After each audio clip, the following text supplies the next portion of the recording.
Tonight on Access TV, it's Gotham Comedy Live. Get ready to laugh with Jamie Lissow, Zainab Johnson, John Huck, Mike Yard. This week's host, John Caparulo.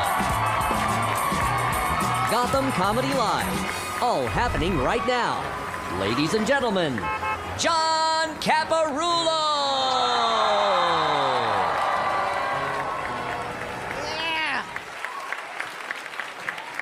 Fuck yeah, huh?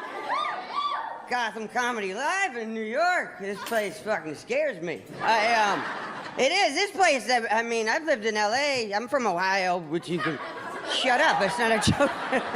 That's real shit, all right? But I mean, I've lived in L.A. for 15 years. This place is different. I can't figure out cabs.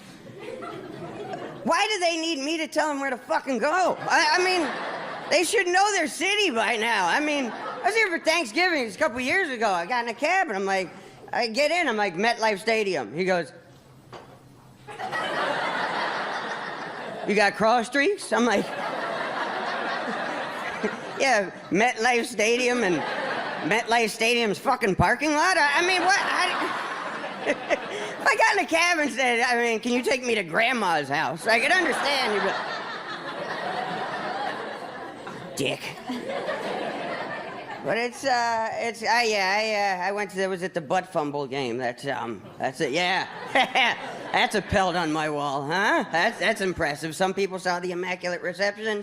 I was there for the fucking butt fumble. I like football. I'm a football fan. I got to go to the Super Bowl a couple times. That was cool. I didn't play. I didn't get to dress for the game, but I got to go to Super Bowl 45 and 46. It was cool to, you know, it's cool to go to the Super Bowl because then I don't have to go to a Super Bowl party. Because, I mean, you can't watch the Super Bowl at your house by yourself. People have a fucking intervention for you, so... You gotta go to a Super Bowl party, and inevitably there's people at the Super Bowl party who don't watch football, and they're gonna fucking talk. What does first down mean? Oh, it means there's another TV upstairs? What it means? It's the biggest game all year. I'm gonna need you to shut the fuck up for about 4 hours. See, I don't need all the pageantry when I go to a Super Bowl. Like, I don't need all the, you know, I mean, I'm a football. I don't need all that stuff. Like, you get to the Super Bowl, they have a seat cushion with a pouch and tools. It's got instructions. It's like during the halftime show when Madonna sings Lucky Star, pull out your glow stick and wave it to and fro. Like, or Madonna could go fuck herself. I mean, there's that option too. I'm just saying. The first time I went to Super Bowl 45 was the Steelers and Cardinals. I went. Fucking relax. I went. My buddy's a Steeler fan, so we went. We bet on the game. $200 bet. My friend decided to be a dick because he lost. Paid me off in all $2 bills. Imagine the commitment it takes to be that much of a dick. I mean, you can't go to the ATM for that. I mean, you gotta go to the bank, stand in line, go up to the teller. Yeah, I need 100 twos. I mean, teller's probably like, you're just being a dick to somebody, aren't you?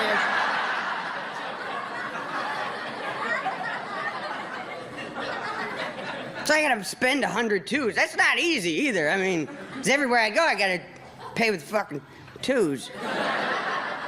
Every cashier's like, that's a $2 bill. I'm like, oh, this is the guy who fucking gave it to you. I know, just... One cashier actually did the light test on him. Just...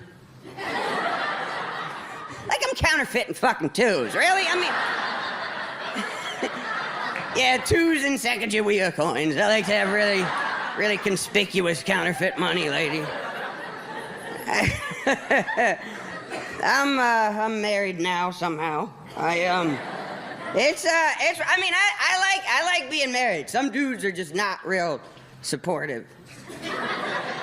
Like one of my best friends, when we got engaged, is like, oh, have fun having sex with the same woman every night for the rest of your life. I'm like, well, that would improve my numbers. So, I mean, thank you. I can see it. can see how it's a sacrifice for some guys. I mean, with your lifestyle, your sex life. For me, not so much. You know, there's this long line of pussy outside my door. Like, you're all gonna have to go home now. I'm sorry. The position's been filled. Pretty much a productive move for me. I mean, but yeah, we got married. We've been married 2 years. She wants to have kids. I guess we're trying. I'm just doing the same shit. Really, didn't really adjust my swing on that at all. Less cleanup now, I guess, is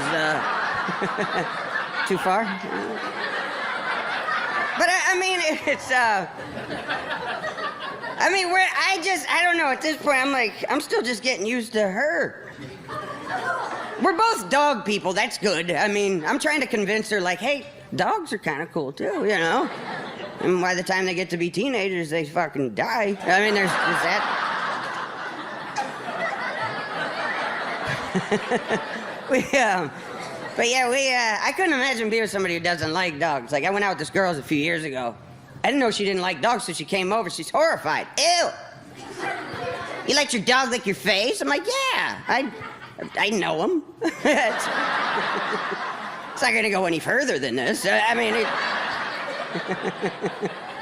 but he licks his butt. Well, not recently. I mean, it's kind of like the 5-second rule. Like, I don't let him go straight from his mud hole to my face. I like catch him licking his butt. Like, oh, hey, when you're done there, hook me up immediately.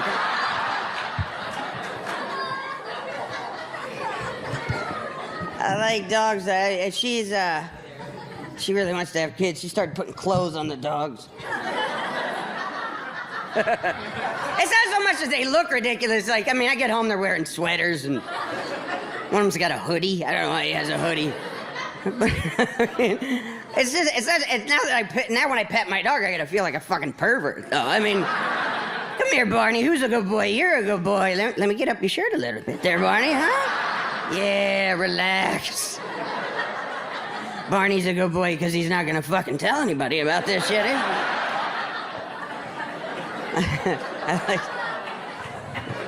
he? It's being married's different. There's now, you know, she tries to get me to eat healthier.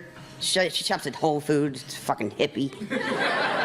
I've been there once myself. I did like 3 laps with an empty basket and left. I was mad. I'm like, how are you people still in business? I mean, like, this lady's like, can I help you find something? I'm like, yes, something I'd fucking recognize. It'd be fantastic. Yeah. Where's your Oreos aisle? Do you have that? I mean,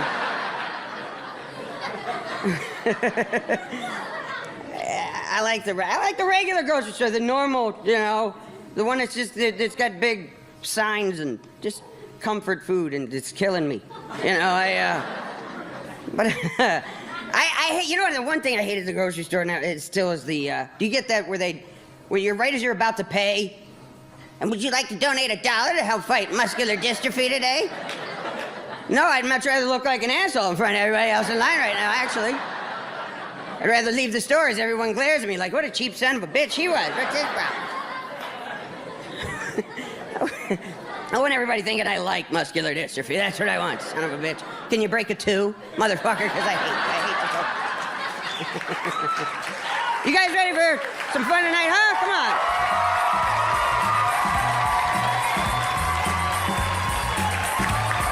Stay tuned for more laughs on Access TV, live from the Gotham Comedy Club in New York City. Jamie Lissow is taking the stage when we return.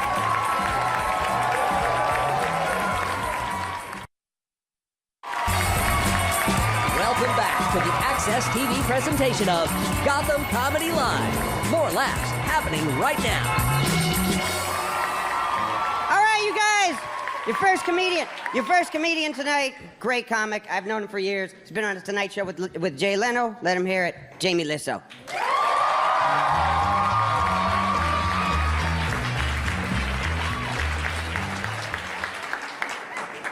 Thank you guys so much, man. This is, thanks everybody for coming. If you guys hadn't come, this would be fucking weird.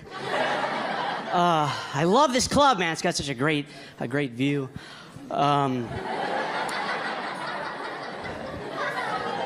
I hope this goes well because it's live, and it's like I always tell my friends, it goes better than it does. I was like, holy fucking proof out there. Oh my goodness. This is weird. The other day I noticed if you watch all the Harry Potter movies back to back in order and really pay close attention, you're a fucking loser.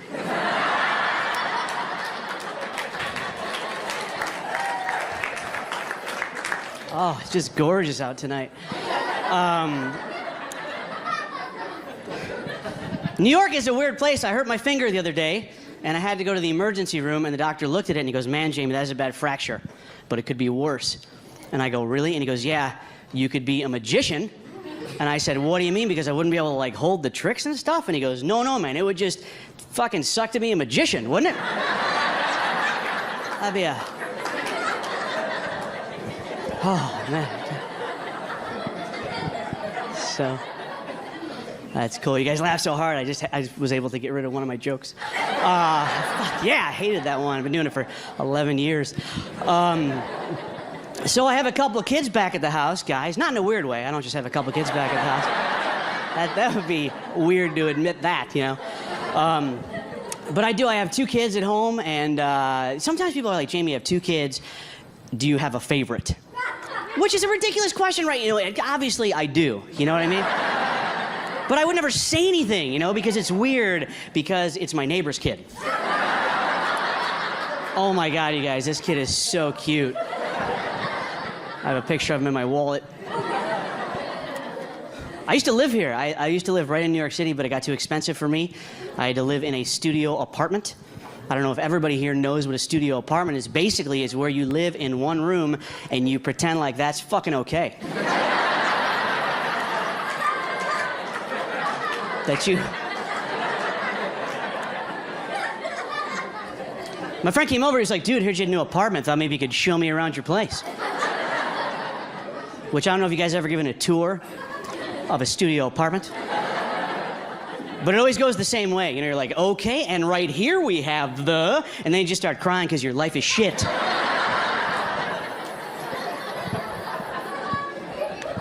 My friend goes, Jamie, you should put up a mirror on the wall. A giant mirror, and it'll make it look bigger. So I tried it, guys. I put up a giant mirror on the wall, and then it looked like there were 2 guys living in shitty apartments.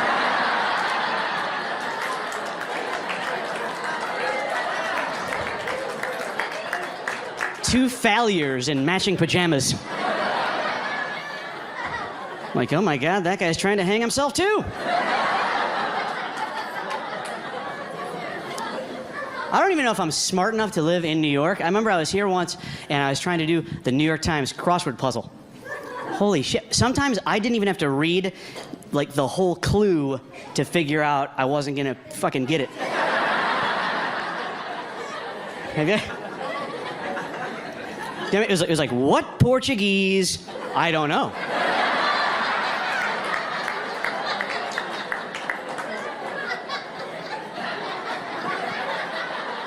I don't think I know one Portuguese thing.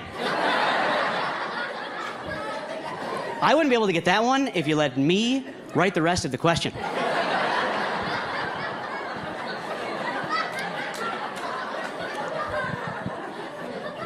So I have these kids, right? And do you know there's milestones you want your kid to hit when they're little? Like you want them to like crawl at a certain time, and then you want them to walk. That's important. But do you know there's this one I didn't know about that women usually know? Do you know the first milestone when they're a baby is you want them to like flip over?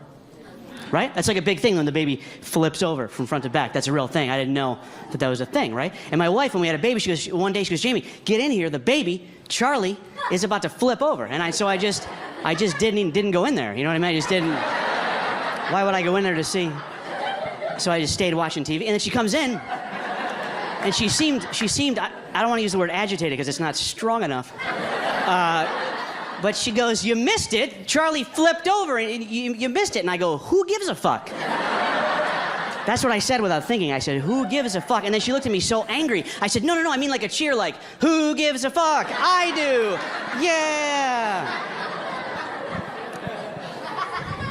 That's a real thing, you guys, to flip over.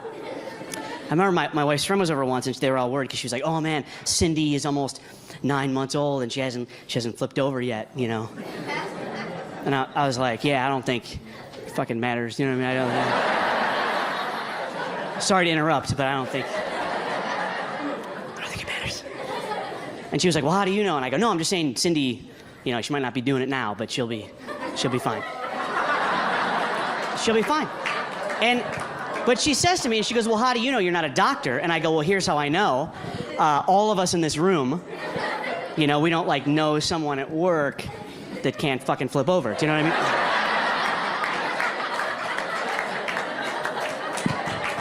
mean? Yeah, like we all learn to do it. You don't like go to the beach and there's a guy like, I can't flip over. I never learned to do this. Guys, I never help. I'm burning on the one side.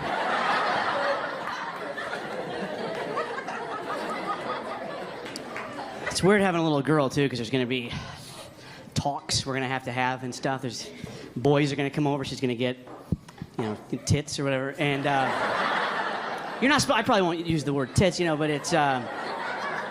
But what I thought was, I was thinking a great idea would be to just teach my daughter to give the best hand job in the world. And well, no, like I wouldn't teach. Hold on, hear me out here, guys. I think you should just give me a second on this one. Well, all I'm saying is a hand job, think of all the good things that come from a hand job, okay? There's no baby. That's why they call that a happy ending, because there's no baby.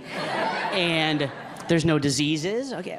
Listen, guys, I'm just saying that I don't want my daughter to end up on one of those MTV shows, you know what I mean? There's no MTV show called 16 with cum on my hand, you know what I mean? There's no... Right? Oh, you know...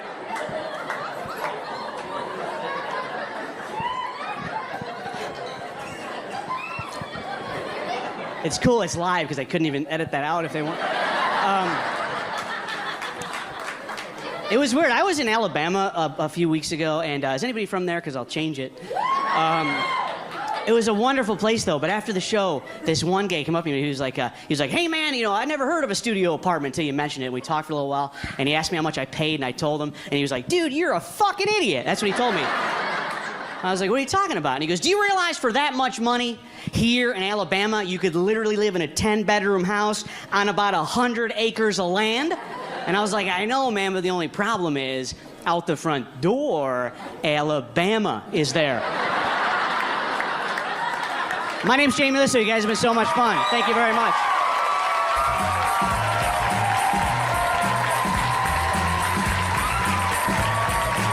Stay tuned for more laughs on Access TV, live from the Gotham Comedy Club in New York City. Zainab Johnson is taking the stage when we return. Welcome back to the Access TV presentation of Gotham Comedy Live. More laughs right now. Your next comic, you know her from Last Comic Standing. Give it up for Zainab Johnson. Let her hear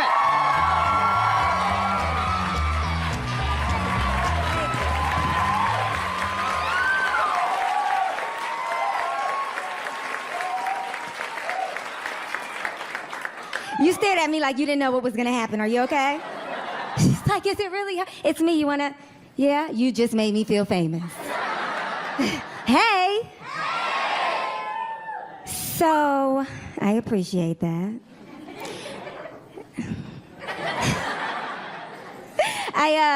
They say black people are always late. Who says it, sir? You do. Yeah. It was my New Year's resolution. I was like, I hate when they say black people are late. I'm not gonna be late anymore, right? But the thing is, when you show up on time, you notice when everybody else is late. Like my one homegirl, she's disrespectfully late. Like, I try and trick her. The show starts at 8. I'm like, it starts at 7:30. She still gets there at 9:45. Disrespectful. We got into an argument. I said, you don't have any integrity. She said, Zainab, you don't get it. The reason why I'm always late is because I need time to do my hair. Okay, hair joke. Thing is, her hair never looks good.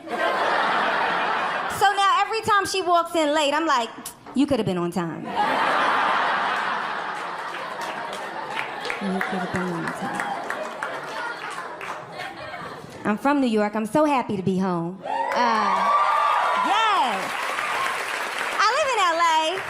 I I live in LA and I live in an area called Hollywood and Highland. Somebody told me, oh wow, you're from New York, you live in Hollywood and Highland, that must be just like Times Square. No, it's not.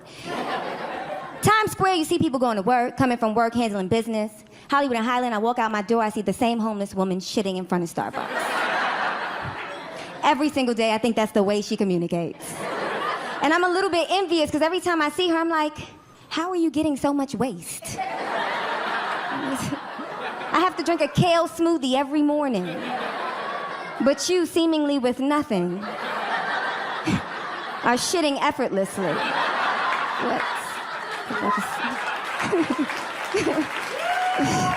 How is that possible? I'm happy to be home. I'm happy to be home because I see some of my family in the audience. It's actually 13 of us. Yes, I have 7 brothers, 5 sisters, all from the same mother and father. My mother's crazy. She's freaking crazy. I brag about it though. Like I feel like that's the thing that makes me special. You know, like I grew up in New York. At times we ain't have shit. So I feel like whenever I was losing, that was like my go-to win. Like kids would come up to me in school and be like, Zainab, did you get an A on the test? I'd be like, no, but I know my father.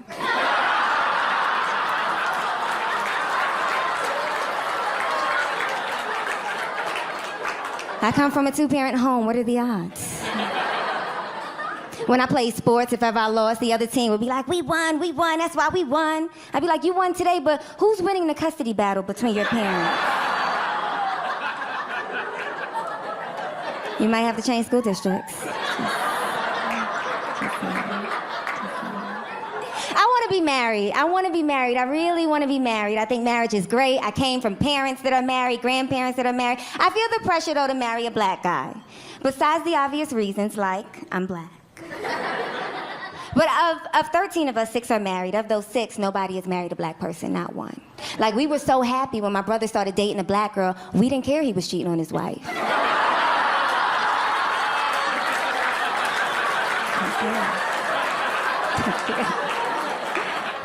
I found out later she was Dominican. I was like, we'll take it. That's close. That's close. It's so interesting though, like we're so different. It's so interesting to see 13 people grow up in the same house and be so different. Like my sister, she's older than me, but she's always been like bougie. You know, like extra bougie. She just married this, a British guy from the UK, older, with a little bit of money, you know? And like people, she's in the audience, she just said a lot.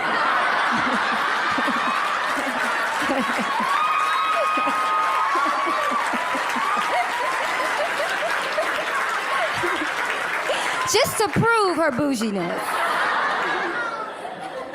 So she has all these like designer items and people always say, wow, you know, you have all these nice things. What do you do for a living? She responds, I'm married. And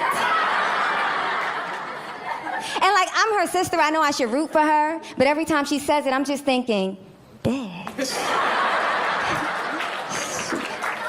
Such a fucking bitch. My younger brother, he's complete opposite. He hood boy from New York. Could do anything he wants in the world, but he likes the hood. He likes to be like hood relevant, you know? Like, he likes to say this thing. He says that with anything he doesn't like, he's like, that shit is trash. Everything. Like, he hates the fact that I have a shaved head. He won't even FaceTime me. He hates it. He says every time he sees me, he says, Zainab, man, that shaved head, that shit trash. That shit. But he says it like he cares about that shit trash. And he always follows it with, that's a fact. Like, it's not my opinion. You know, he says it like, Wikipedia, check it. Like,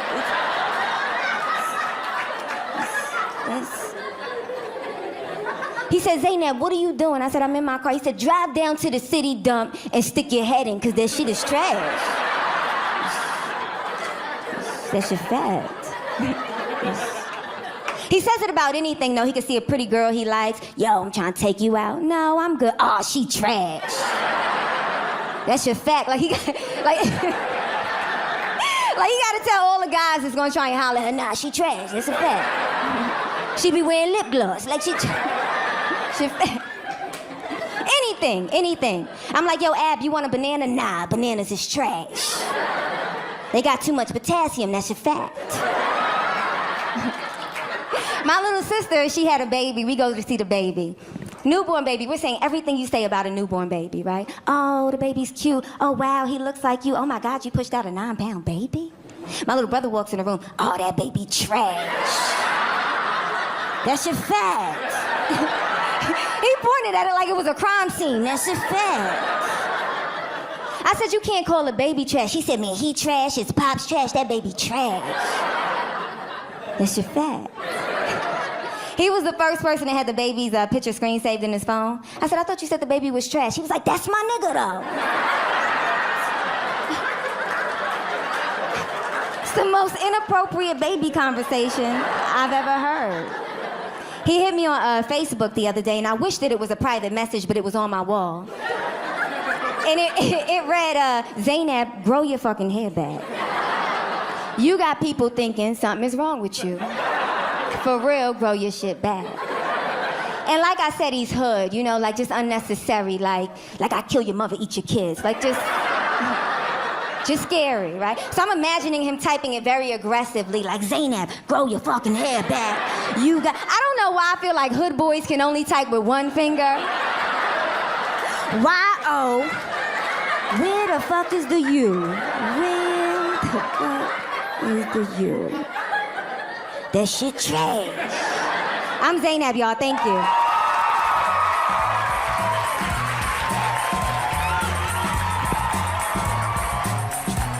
Stay tuned for more laughs on Access TV. Live from the Gotham Comedy Club in New York City. John Huck is taking the stage when we return.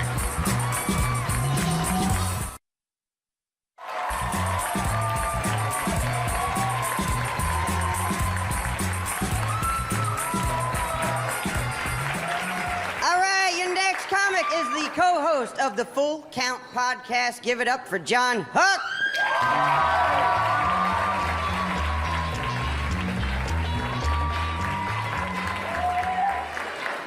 How is everybody?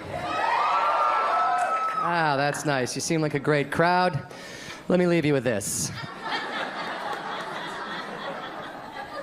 I was driving the other day, I saw a bumper sticker. It said, give kids hugs, not drugs. My first thought was, yeah, that's a good idea.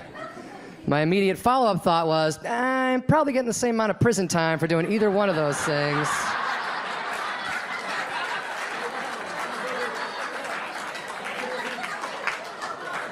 I feel like I'd be better off going to a crowded playground and just throwing out fistfuls of crack rock like birdseed, rather than showing up like, hey, who wants a hug? Come on, give me a hug!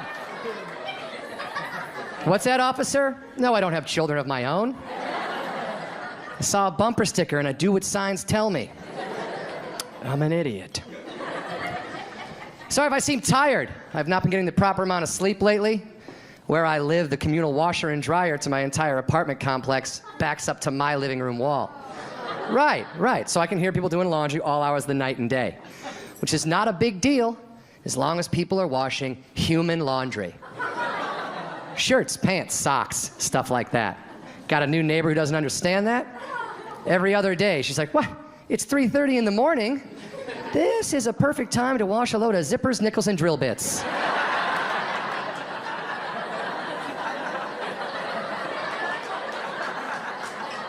What are you doing down there, lady? Drying a robot? What's happening? Oh, no. It's just my belt buckle collection. I've only got 2 more loads, spark plugs and old bike pedals. Oh, thanks. Thought I was doing okay in the looks department, but ladies have spoken loud and clear, and that is not right.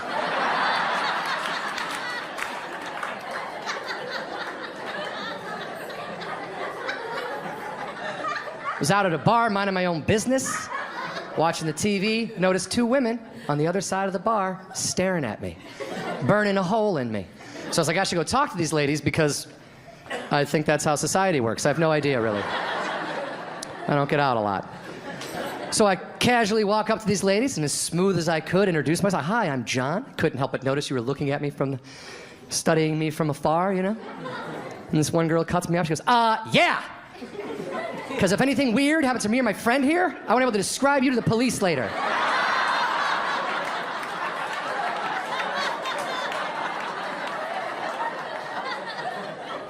Okay, have a nice evening. I'm gonna go back to my seat. Walking home that same night, head down, super bummed out about how that went. Guy I don't know on the other side of the street yells out at me, "Hey, that beard makes you look like a racist." What?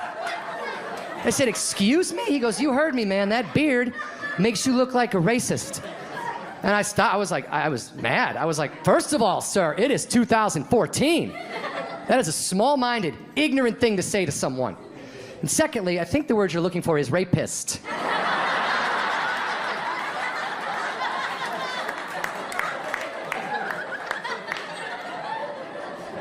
It's a P, moron. It's a P.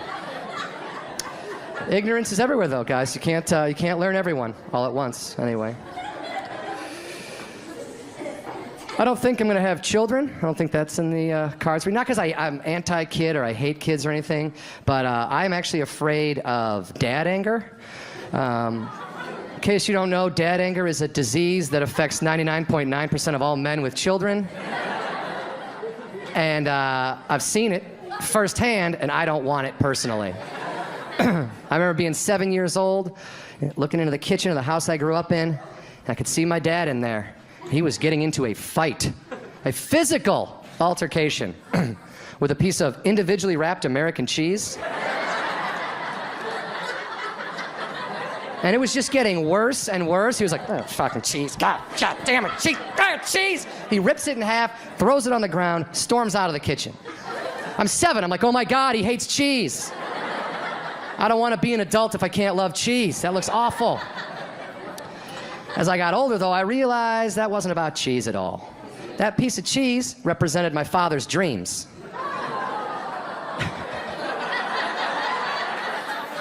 And his hands represented what me and my brother had done to them.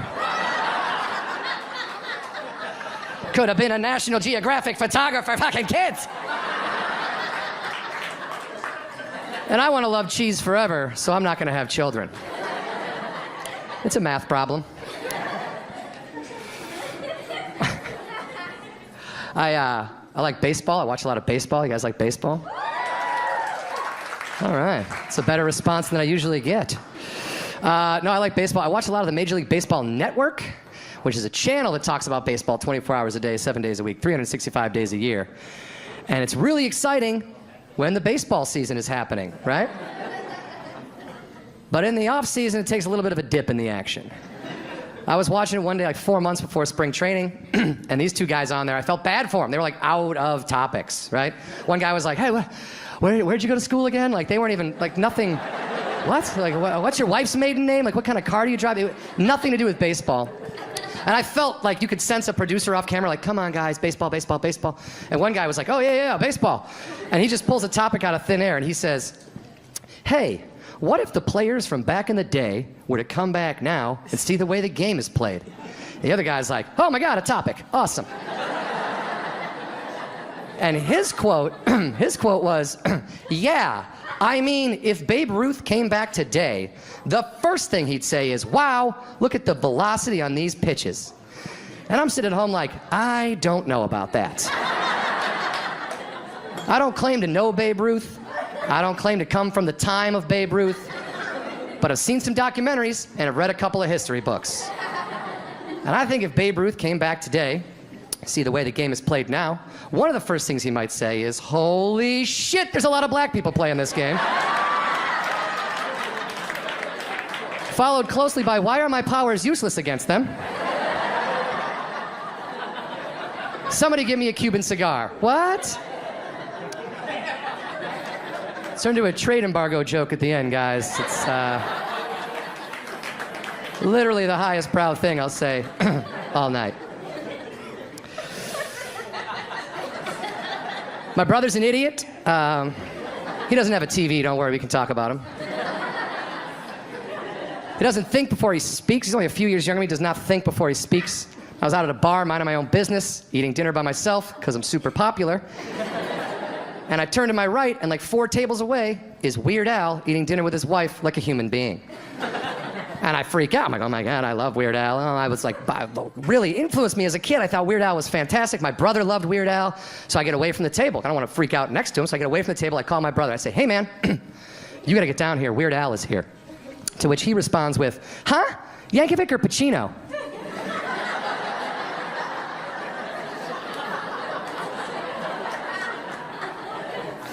Yeah, dude, Weird Al Pacino is down here.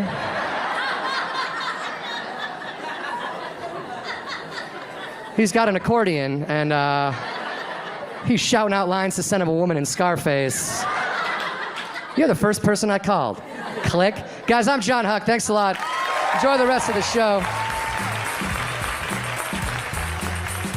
Stay tuned for more laughs on Access TV, live from the Gotham Comedy Club in New York City.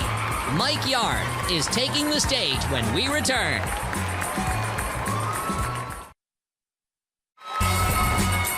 Welcome back to the Access TV presentation of Gotham Comedy Live. More laughs happening right now.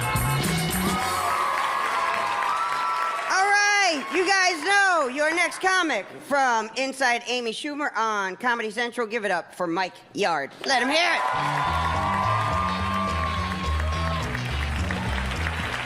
Hey, what's up? All right, that was kind of whack. Thank you.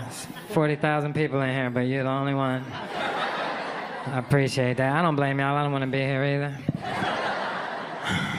I really don't. If I didn't really need this $25, I would not fucking... What are you gonna do, right? Netflix ain't gonna pay itself. Gotta fucking get that Netflix money. I'm lying. I love doing this job, man. I love doing comedy. I can't do anything else. I tried to have a job. I did. I used to have a regular... Why are you laughing? I did. I used to have a regular job. I was in the Matrix, but I had to get the fuck out.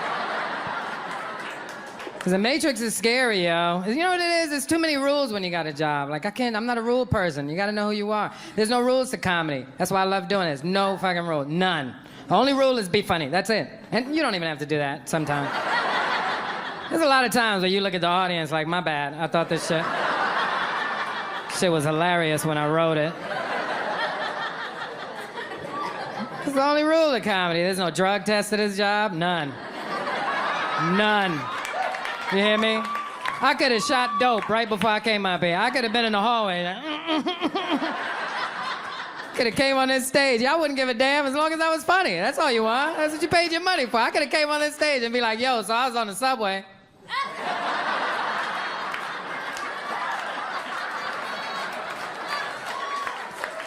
I'd be like, that heroin addict was hilarious.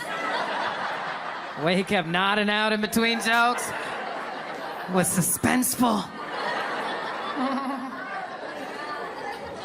I can't do it, man. It's too many damn rules. Like most jobs, you gotta be there, what, like 8, 9 o'clock in the morning, right? 8. Now, like, why? Why? I'm not gonna work at 8 o'clock, so why the fuck am I here, right? I could have had my coffee and bagel at home. You're just making me uncomfortable while I eat my breakfast. Because I'm gonna eat regardless. Fuck this job. 8, 9, that's too early. And then they want you there for 8 hours, minimum. Most people do more than that, but minimum 8 hours. Like, what? 8 hours? What the fuck? Like, what are we doing here that gotta take 8 hours to finish? Like, what are we, saving the world here at Staples? What the fuck is really going on?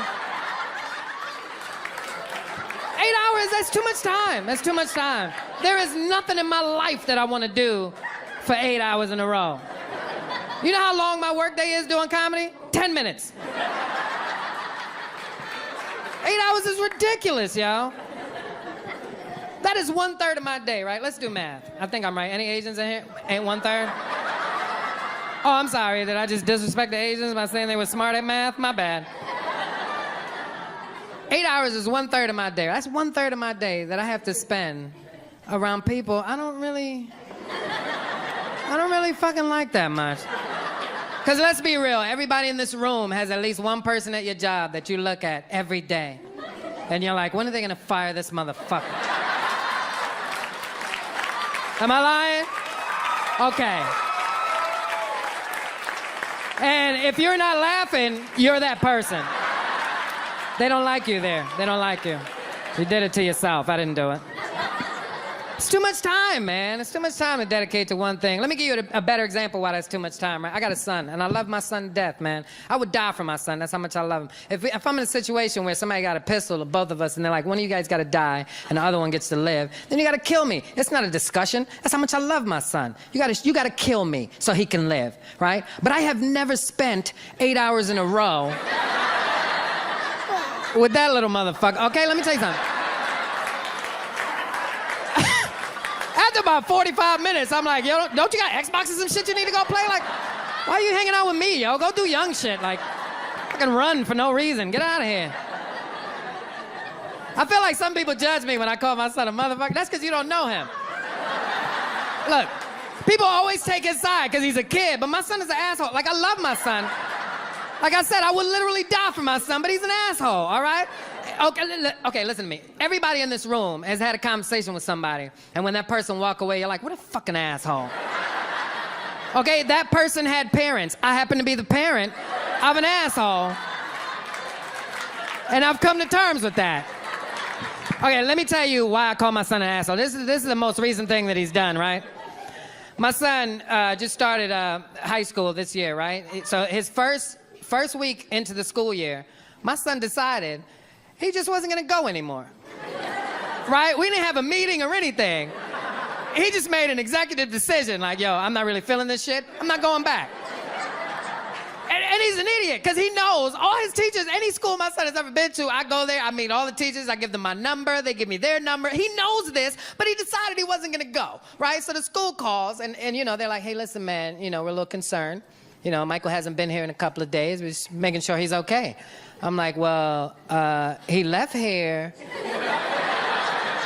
with a book bag on. I thought he was with you, motherfucker. You mean to tell me none of us don't know where this little fucker's at? And then he comes home from school on time, mind you. My son is a math genius. He comes home exactly when he's supposed to come home, all dramatic, dropping his bag. Oh, what a day. And I'm sitting there like, really? So I go, you know what? Let me see how far he's gonna take this. So I go, hey, listen, how was school today? He goes, it was good, you know, a little rough, but it was good. I'm like, so you're gonna go with that? He goes, yeah, what happened? I said, how was school today? He goes, it was great, you know, like I said, a little tough. It takes some getting used to, but high school is different, but you know, it was okay. I'm like, so you just gonna up it a notch? You fucking asshole. He said, wow, what happened? I said, they fucking called. Why do you think I asked you twice? I heard you the first time, but I wanted to give you a dumbass an opportunity to take it back, but you went further from it was good to it was great. I'm like, what a fuck? And it pissed me off, because I told my son a long time ago, I said, listen, man, because when I was a kid, when I was in high school, I had to work. You know, we didn't have money like that, so I had to work and help out in the household. He don't got to do that. I said, right now, your education is the most important thing in your life, and you're not going to school is unacceptable. As long as I'm your father, that's not happening. So I said, since you can't find a school, I'm going to take you to school every day, because I know exactly where it is. And he got excited. He's like, oh, I get a ride to school. I don't got to take the subway. You know, it's New York City. You got to take the subway to school. He got a little excited, but he forgot in his excitement that I was a comedian. So what I did was,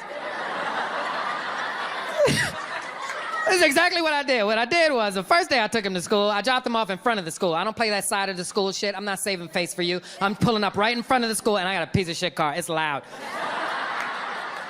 It's all kind of bang.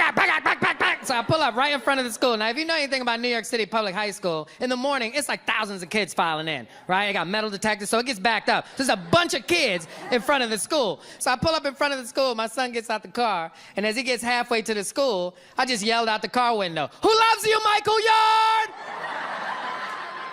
He was like, what are you doing, Dad? I was like, Daddy loves you, Michael Yard! And then I threw one of these at him. Yeah, he was mad. He was mad. He came home after school all upset. He's like, why would you do that to me? I was like, I'm just fucking with you. So the next day I took him to school, right? I pull up in front of the school, and as he gets out the car, he gets halfway to the school, he just turned around, he had the saddest look on his face, like, Daddy, please don't. I was like, nah, you good, you good. So as soon as he turned around, I jumped out the car with my t-shirt tied up in a bun, a fake belly button ring. I was looking extra sexy, and I just ran up to him. You forgot to give Daddy a hug. Daddy loves you. So does your other daddy. You guys have been amazing. I'm Mike Yard. Thank you very much.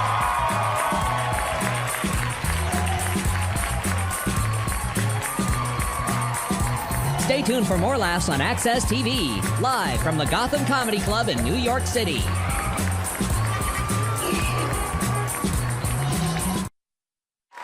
Welcome back to the Access TV presentation of Gotham Comedy Live. More laughs right now. Yeah! You guys have been phenomenal tonight. As like Jamie said earlier, it's so much better when there's people. It really is. I remember one of my first shows in Los Angeles. I did a show for one guy. What? I'm like, I was mad that he fucking stayed. I'm like, what do you want? Just go, man. It's not even a show, it's a fucking conversation, except I'm louder. It's just weird. All right, we're gonna bring up the comics that you saw tonight. Come on, guys. Give it up for Jamie Lissow, Zainab Johnson, John Huck, and Mike Yard. Let him hear it.